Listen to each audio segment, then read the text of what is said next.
Very interesting spot right in here is sort of the concentration point of, I guess it would be this zone right here, where most of the lava flows have actually entered the river repeatedly. I had been describing to people the large drainage called, there's Mahogany Creek and Cow Creek, are these two really large drainages that are blocked by this lava, which is the Clark's Butte lava. The west, it would have been the first one that we know of that really changed the drainage and sort of forced them into different channels, and that's why we drove through that sort of big broad valley with all of the big gravel deposits in it on our way to Jordan Valley. There were larger drainages that were coming from the mountains over here down into this area that created this valley that these lavas flowed into, but the fact that they flowed into it rearranged where those drainages actually go. And that's kind of an interesting thing to see on a larger scale, if we could see these all the way to the vent. So what we're going to do today is drive out from here. We're going to go up this particular road. So we'll come out, we'll take a right, okay? We'll follow this road up, and we can actually follow it a little bit farther, and it stops. And it's a great overview of this area. It's kind of foreshortened, but we'll see pretty much all of this stuff. Day before yesterday, when we were doing the long drive, we stopped at a couple of points on the rim and walked out to the rim. Those were over in here.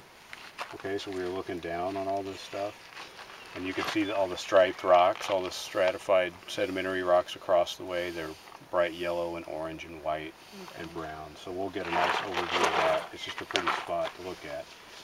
Yesterday we hiked from this particular place over first down to here and found that there's actually a channel right here. That's the post-west crater Owyhee River channel. This is a big 8-meter thick pile of coarse basaltic gravel mixed with finer exotic gravel. And we also found a piece of it here that's not on the map.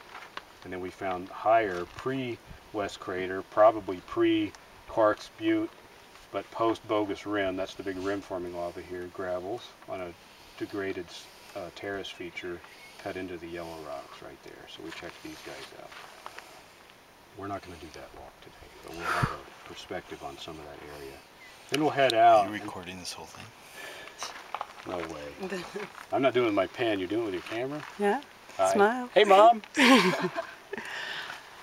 Then what we'll do is you have to actually deviate quite a ways west of the river because of this very deeply incised set of drainages, mainly this one called Bull Creek that comes in right at Dogleg. So we retreat quite a ways from the river.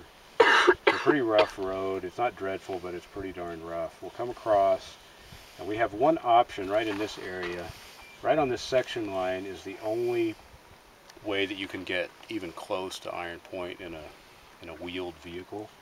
And you can follow a fence line that's along that section line. I think it's that one. And the road is okay to a point, and then it's just absolutely horrible. This is Iron Point right here. I think it might even get in about 1.5 miles. And one thing that I haven't done yet that I'd kind of like to do would be to force the vehicles down that track, get out, hike down, not a dreadful hike, but maybe 1.5 mile hike to the edge right here. This is when we were at Iron Point having lunch, across from Iron Point having lunch the other day, we saw this big basalt fill on river left.